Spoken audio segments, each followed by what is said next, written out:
Je suis Emma, 33 ans, directrice dans une fintech Rocketship des Alpes, soi-disant en train de vivre le fantasme de la girl boss. La réalité, je suis une nounou pour 160 hommes adultes qui pensent que Python fait d'eux des demi-dieux. Je loue un petit appartement à Capitol Hill pour les vibes. Chaque surface est décorée d'un succulent ou d'une citation encadrée sur le fait de briser le plafond de verre. Je conduis une modèle 3 blanche pour l'optique, ce qui représente la moitié de mon job. L'entreprise est composée à 4-25% d'hommes. Ingénierie, vente, produits, tous en hoodie et Patagonia. Ça use. L'open space ne se tait jamais. Les commerciaux frappent un gong quand ils concluent une affaire, comme dans une taverne médiévale. Les ingénieurs crient sur Rust vs Go à ce qui doit être 120 décibels. Les PM clarifient les roadmaps pour les 3 femmes du design, comme si elles avaient inventé les rectangles. Moi, je reste dans mon bureau vitré à observer le chaos. L'impression, une maison de fraternité qui aurait décroché un financement série A. Je me dis que je suis l'architecte culturel ici, pas juste la civilisation RH. Ma mission, apprivoiser ces garçons sauvages. Je prends les podcasts pendant le trajet pour analyser le volume masculin comme violence implicite, le patriarcat spatial, comment les hommes occupent l'air, l'espace, chaque moment. Ça me frappe fort. C'est pas agaçant, c'est un acte de pouvoir. Alors je commence à mesurer. Tableau secret, onglets cachés, mots de passe, métriques présentées en réunion depuis des mois. Les hommes coupent les femmes 3 fois sur 4. Les femmes s'excusent à chaque fois qu'elles ouvrent la bouche. Désolée, juste une question. Désolée si c'est bête. Mon sang bout à chaque observation. Je sais que nous avons besoin de plus qu'un énième déjeuner diversité où ils engloutissent la pizza gratuite et ignorent ma présentation. Il faut quelque chose de structurel qui leur fasse ressentir ce que ça fait d'être réduit au silence. Lundi matin, all hands. Tyler, le CEO, sur scène, radote sur les objectifs du 4. Tyler est l'archétype du fondateur tech trentenaire, all birds, pense être Elon, mais est gentil et terrifié par la mauvaise presse. Ma petite faille. Séance Q, A. Une junior, Laïa, lève la main pour parler de l'équilibre travail-vie perso. 6 mots à peine, et Brad, VP des ventes, l'écrase. En fait, parlons burn rate. Il faut pousser l'entreprise davantage. Tyler pivote instantanément vers Brad comme un tournesol vers le soleil. Laïa baisse la main, visage vide, résigné. Personne ne réagit, mais moi je l'ai vu. Étincelle. Je passe la journée dans un brouillard de rage juste devant mon carnet, titre en haut de la page, Project Amplify. Concept simple, créer une rareté artificielle des voix masculines pour que les voix féminines aient enfin de la valeur. Faire goûter le silence au plus bruyant. Je rédige la politique comme une constitution. Nom doux et inoffensif, Mindful Tuesday. Mandat réel, les hommes observent un jour de silence verbal, ne parlant qu'en cas d'urgence réelle. Tout le reste, par Slack, email, Jira. Les femmes prennent la parole, dirigent les réunions. C'est diaboliquement simple. Je rencontre Tyler en fin d'après-midi, je lui présente ça comme de l'innovation, pas une punition. On perd des talents féminins, Tyler. Elle se sent ignorée. C'est un exercice d'empathie à coût zéro. Son œil tressaille. Je précise, pas de parole. Et les commerciaux pour les appels? Ils peuvent envoyer des emails ou déplacer les appels à n'importe quel autre jour. Ça enseigne la priorisation. Ils froncent les sourcils. Et les ingénieurs, ils doivent collaborer. Je le frappe avec sa propre logique. Ils adorent Slack, se plaignent que les réunions tuent le travail profond. C'est un hack de productivité, le mot magique. Il se détend, hoche lentement la tête. D'accord, 1 mois de pilote. Si la production baisse, on arrête, marché conclu. Je sors, l'impression d'avoir signé la déclaration d'indépendance en blazer. Mercredi matin, lancement, email à toute l'entreprise. Nouvelle initiative, Mindful Tuesdays et le pouvoir de l'écoute. Bourré de jargon RH, communication synergique, optimisation du travail asynchrone, décentrer les narratives dominantes, règle en gras pour qu'aucun homme ne puisse dire qu'il a raté l'information. Chaque mardi est un jour de réflexion silencieuse pour le personnel masculin. La parole est réservée aux femmes et aux urgences absolues. Réunion menée exclusivement par les femmes. Tous les échanges internes via outils textuels. J'envoie. Slack explose. Questionnement, panique, indignation. Je réponds dans les threads avec des emojis souriants, style sociopathe. Belle opportunité pour pratiquer la documentation écrite. Merci de reprogrammer les démos clients à mercredi. Ils détestent. Henri arrive dans mon bureau. Monolithe humain, 1m4, 23, barbe massive, vieux mort, jamais un sourire. Tyler le craint, il a construit le cœur des paiements.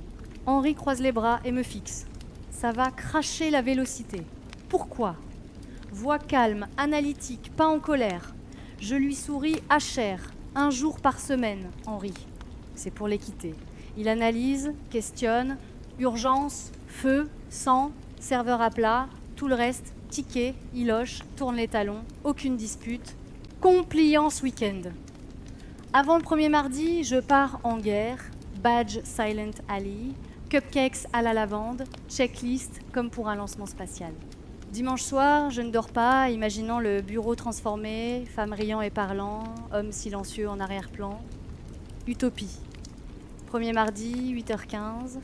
Ordinairement, c'est la folie, espresso, hurlement, football, crypto, hustle, fake. Aujourd'hui, silence religieux. Les 30 ingénieurs à leur poste, casque sur les oreilles, seuls les claviers résonnent. Je passe devant Henri, badge Silent Alley collé à son écran, à l'envers, petite pique. Je vais à la machine à café. Les hommes sont immobiles, les yeux rivés sur leur téléphone, effrayants. Laïa et Brooke sont à une table. Elles me voient, je réponds fort, volontairement. Alors, ça se passe comment ? Silence, puis Brooke rit, un peu gênée. Je sens que je peux enfin réfléchir. Exactement. Prenez l'espace, il est à vous. Un gars, Caleb du marketing, type mail féministe, arrive, fait des gestes dramatiques, sort un carnet comme au XXIe siècle, Love the energy today, ladies. Je lui souris à peine, il s'éloigne. Même les alliés sont épuisants, mais au moins silencieux. Dix, stand-up engineering. Brooke doit diriger. Elle ressemble à une lycéenne donnant une présentation. Henry reste immobile. Chaque ticket devient un ping Slack simultané. 15 minutes de stand-up égale 40 minutes de captivité silencieuse. Les hommes se dispersent. Je félicite Brooke. Vous vous êtes très bien débrouillée. Elle me regarde, fatiguée, presque hantée. Midi, cantine, expérience sociologique. Femmes regroupées, discutent. Hommes éparpillés, seuls. Certains scrolleurs Reddit, certains punissant leur salade. Brad, VP des ventes, mange à une vitesse agressive. Je m'assois. Salut Brad. Il me fait signe. Je comprends qu'il boude. Il envoie des Slack pings. Mindful Tuesday, perdu un lead, 62 000 $. Je reste calme. Vous auriez pu envoyer un mail, dis-je. Il sourit, prédateur. Je reste ferme. Nous le récupérons. La semaine 2 et 3 sont les tranchées. Le deuxième mardi est pire que le premier. La nouveauté est passée. Il ne reste que la résistance. Les hommes commencent à utiliser le silence comme arme. Drew, de la compta, arrive avec un mini tableau noir, style pièce de théâtre solo. On lui pose une question. Il écrit lentement la réponse, l'efface avec un petit geste satisfait. Je le surprends à sourire en effaçant. Il se moque ouvertement. Je refuse de céder. Semaine 4, autre mardi. Stress avant même de franchir la porte. Tyler me colle, les investisseurs s'inquiètent. Vitesse de production en baisse, ticket en retard, output dans le rouge. J'ai besoin d'une victoire tangible, ça arrive. Je suis dans la salle serveur avec Henry et une junior, Cara. Air glacial, rack bourdonnant, odeur métallique. La prod principale est en panne. Tweet client afflue, l'AP down, impossible de se connecter. Le canal support flambe. Tyler déboule. Paniqué. On perd 9 000 $ la minute. Henry répare. Henry, impassible, tape sans parler. Cara, panique. Je ne comprends rien au log. Tyler s'énerve. Henry, explique-lui pour qu'elle t'aide. Henry regarde le calendrier. Grand mardi en gras, puis retour à son écran.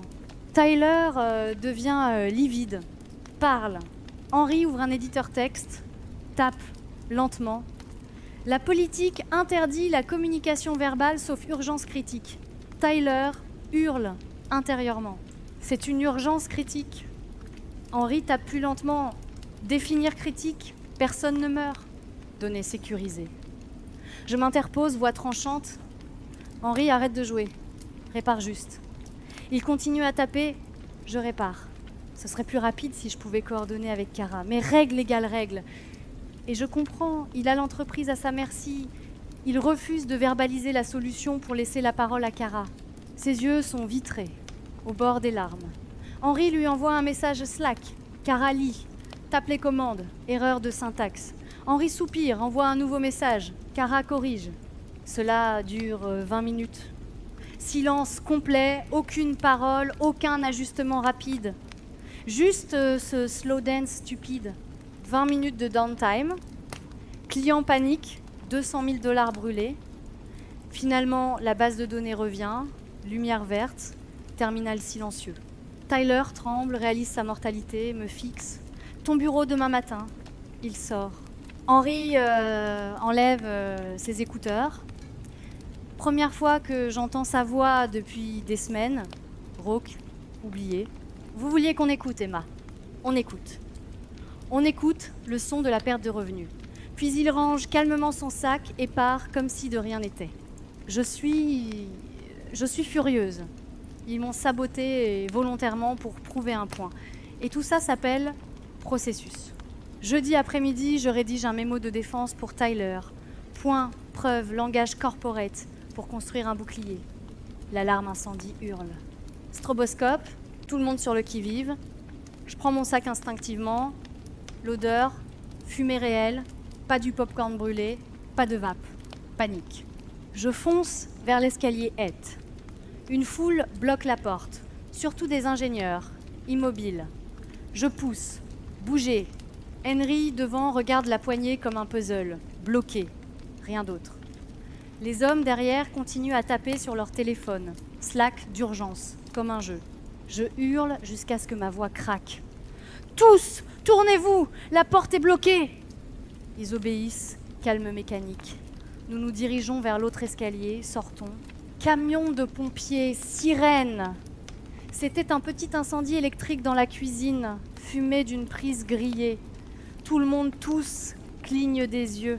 Tyler me trouve dans la foule. Ça va ? Je halète. La porte était bloquée. Personne ne disait rien, ils sont restés immobiles. Ils regardent les ingénieurs, regroupés, silencieux, rivés à leur téléphone. Ils baissent la voix.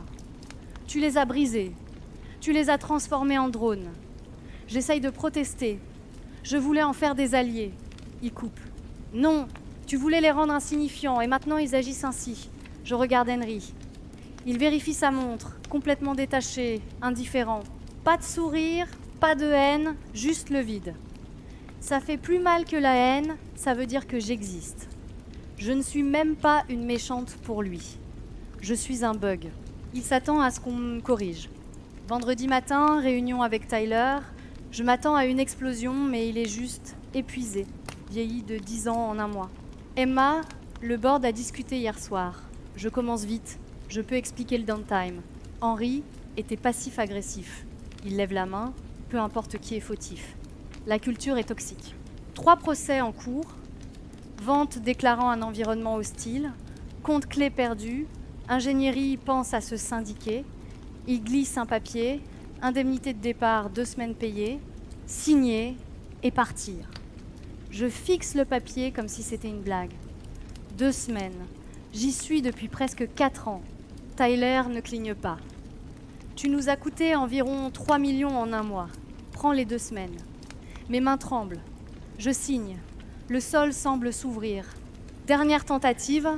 Vous faites une erreur. Vous réduisez une voix progressiste. Sa voix reste plate. Tu réduis une responsabilité. Au revoir, Emma. Je fais le triste parcours avec mon carton. Open space vendredi. Silence levé, mais personne ne me regarde, pas un mot. Les ingénieurs rient. Je m'arrête. Henry, Brooke et Kara discutent. Il explique. gesticule, animateur. Brooke rit. Ah, ça a du sens. Henri répond. On attendait que le bruit se dissipe. Il parle de code et de moi. Il me remarque, son visage se ferme. Groupe silencieux. 30 paires d'yeux, aucun commentaire. Élévateur. Mon reflet, épuisé, petite. J'ai obtenu exactement ce que je voulais. Je voulais des hommes qui ne me parlent pas. C'est la chose la plus solitaire que j'ai jamais ressentie. 6 mois plus tard, sans emploi, loyer en retard, je m'effondre dans un appartement partagé à Hayward avec 3 créatifs postulant pour des ONG.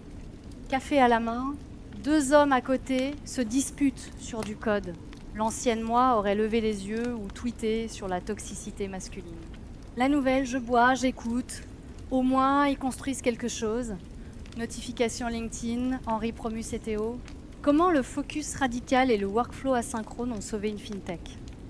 Il a repris ma stratégie silencieuse, a enlevé l'angle genre, renommé Focus Tuesdays, pas de réunion, juste du code, efficacité. Et il est un héros pour ça. Je ferme l'ordinateur, regarde la rue, bruit, voiture, sirène,